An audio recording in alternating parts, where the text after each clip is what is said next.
వైఎస్ఆర్ కడప జిల్లా ప్రొద్దుటూరు నుండి మలుపు టీవీ సమర్పణ తాడమాపురంలో రాత్రి సుమారు 12 గంటల తర్వాత చిన్న వెంకట సుబ్బారెడ్డి గారి ఇంట్లో ముగ్గురు దొంగలు దొంగతనం చేయడానికి ప్రయత్నించగా చిన్న వెంకట సుబ్బారెడ్డి వారి కూతురు వెంకటలక్ష్మి నిద్రలో నుండి తేరుకుని దొంగలను చూసి గట్టిగా కేకలు వేయగా అటుపక్క మంచంలో ఉన్న వెంకటలక్ష్మి తండ్రిగారైన చిన్న వెంకట సుబ్బారెడ్డి కూతురి కేకలు విని తీరుకు నేలోపే ఆ ముగ్గురు దొంగలు కట్టెలతో రాళ్లతో వెంకటలక్ష్మిపై దాడి చేసి అక్కడి నుంచి పారిపోయారు. జరిగిన విషయం పోలీసు వారికి తెలపగా పోలీసువారు మీ అమ్మాయిని తగిలిన గాయాలకు ముందు ఆసుపత్రికి వెళ్లి వైద్యం చేయించండి అని తెలిపారు. అప్పుడు చిన్న వెంకట సుబ్బారెడ్డి గాయపడిన తన కూతురిని ప్రొద్దుటూరు జిల్లా ఆసుపత్రికి పిలుచుకుని వచ్చి వైద్యం చేయించి జరిగిన విషయమంతా డాక్టర్ గారికి చెప్పి ఇంటిమేషన్ రాయించడం జరిగినది. ఈ వివరాలు ఈ మలుపు టీవీలో వీక్షిస్తున్నారు.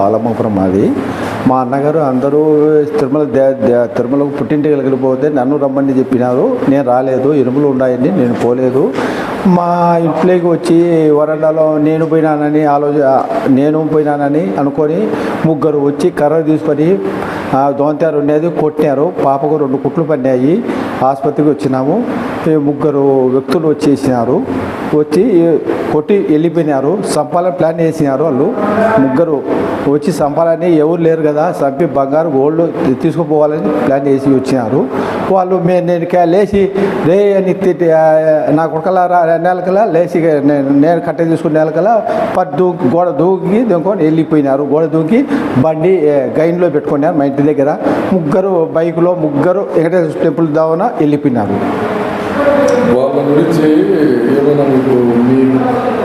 మా ఇంటి పక్కన వాళ్ళకు తెలుసు, ఒక అబ్బాయి తెలుసు, కంప్లైంట్ పెట్టుకోండి అని చెప్పినారు.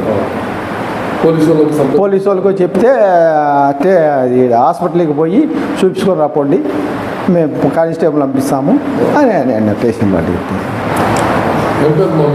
నా పేరు వెంకటలక్ష్మి. 12:20కి అట్లా జరిగింది. నేను కుక్క ఉండే, యాక్చువల్లీ అక్కడ కుక్క ఉంటే అది కొంచెం అరిస్తే నేను లేసాను దాన్ని బయటికి తీసుకెళ్ళాలని. అలా ఒకడు వచ్చి ఇటుకతో తల మీద కొట్టాడు. ఇంకొకడు ఒక కట్ట తీసుకొని కాళ్ళ మీద కొట్టాడు. వాళ్ళని పట్టుకునేసరికి ఇంకా వాళ్ళు వెళ్ళిపోయారు.